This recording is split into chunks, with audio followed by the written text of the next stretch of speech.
Imagine a scene where a long-standing institution, centuries old, confronts the modern world in a moment of striking drama.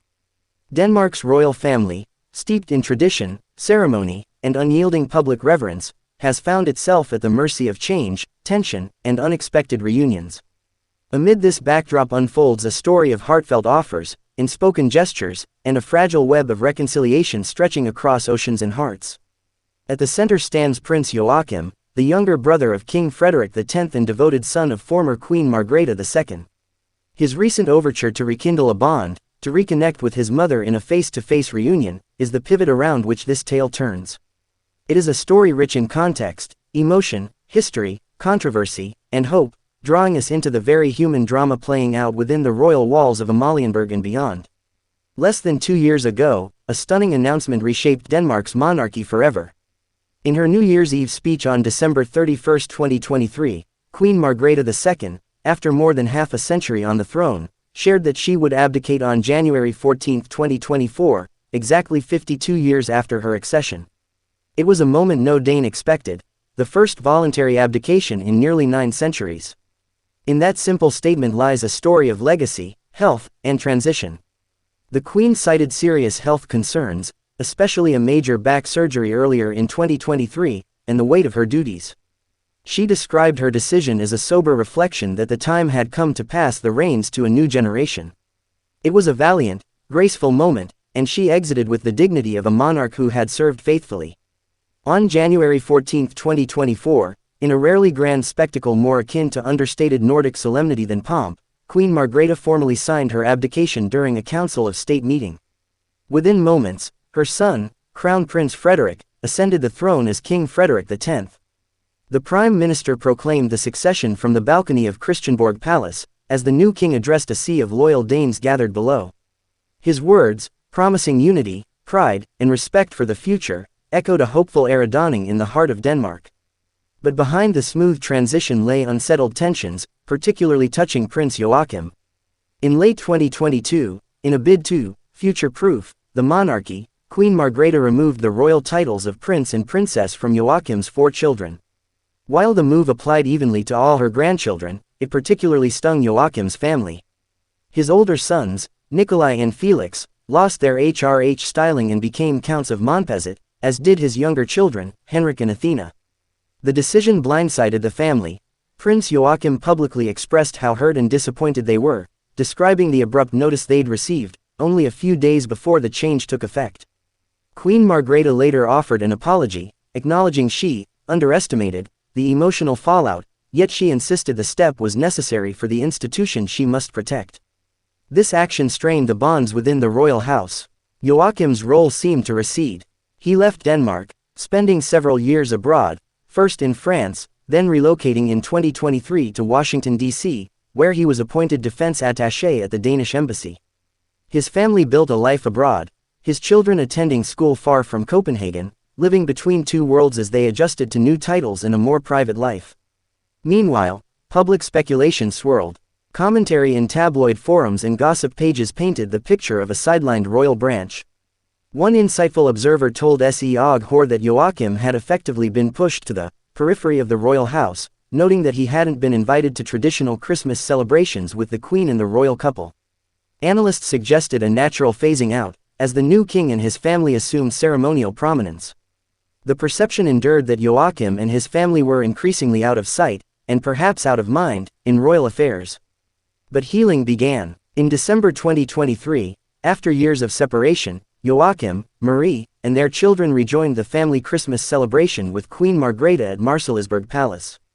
It marked a thaw in the frosty relationship, signaling a willingness to reconcile, or at least coexist. Then, on New Year's 2025, a warmer, public reunion captured by the royal photographers brought images that spoke volumes.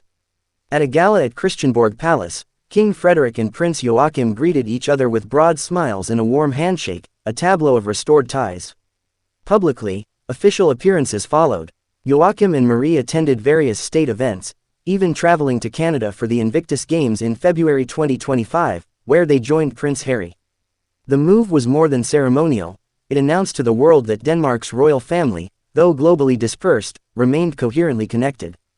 By spring and early summer of 2025, reconciliation seemed to deepen. At the annual Royal Run event in June, King Frederik and his family participated alongside tens of thousands of Danes. Just days prior, Joachim made a rare interview, revealing that his diplomatic post in Washington would likely conclude in 2026, and that his family hoped to return home, but might remain abroad longer if needed. It was honest, humble, and hopeful. As a gesture echoing familial unity, King Frederik bestowed the Grand Cross of the Order of the Dannebrog upon his nephews, Count Nikolai and Count Felix, an act of public recognition, soft power, and perhaps subtle healing. Now, here's the pivot. There is chatter, some official, some whispered, that Prince Joachim extended a formal reunion invitation, seeking one-on-one time with his mother, Queen Margrethe, perhaps to address lingering hurt, to turn a new page. But speculation suggests this overture may go unanswered, possibly due to lingering strain, unresolved pride, or royals simply growing apart. The question hangs in the air like a royal summer cloud. Will the Queen, now retired but still a pillar of the monarchy, accept and embrace that moment of reconciliation in private? Or will family dynamics, personal pride, or the emotional weight of the past keep the offer in limbo? Let's separate fact from conjecture. We know Margrethe stepped down in January 2024. We know Joachim and his family live abroad and plan to return. We know there's been public mending, warm reunions, medals, joint appearances. Yet, at the same time, true reconciliation often happens behind palace doors. If indeed a reunion offer was made and remains unacknowledged, the silence becomes telling, in royal life, where public gestures speak volumes. Perhaps the Queen, at 84, wishes privacy, or the roles reversed are uncomfortable. Or maybe, in the delicate architecture of royals, the time hasn't yet ripened for healing. Whatever the case, the possibility alone captures our attention, blending modern family drama with the ancient institution of monarchy. As we watch, we can't help but hope. Hope for a mother and son to reconnect beyond their titles, to bridge the emotional distance with forgiveness, conversation, and time. A private conversation could symbolize more than just familial warmth. It would signal that the monarchy, even in its ceremonious rigidity, can allow humanity to thrive.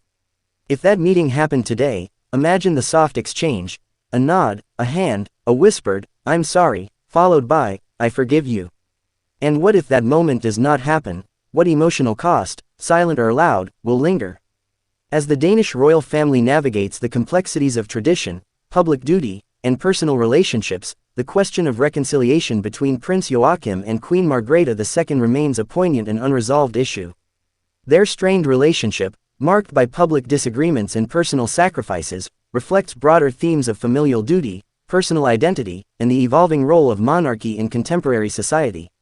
The royal family's journey towards healing is not just about restoring titles or appearances but about addressing the underlying emotional and relational dynamics that have shaped their interactions.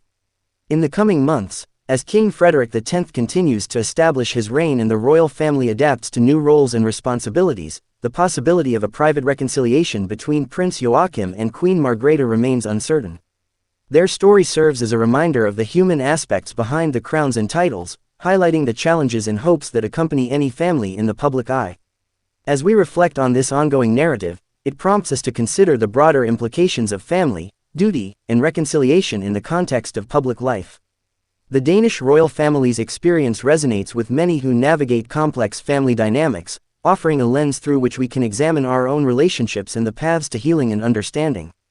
That is the drama at the heart of this tale, not scandal, not tabloid frenzy, but the quiet thrum of relationships, roles, pride, and identity constrained by protocol. It's about love, loss, healing, and the unpopular but courageous act of apology and acceptance. So the suspense remains. Will this quiet offer be accepted, or left unanswered? Will the Queen and her younger son repair the final bridge? In that uncertainty lies the heart of a royal saga that speaks to us all: family, reconciliation, what we carry when we say nothing.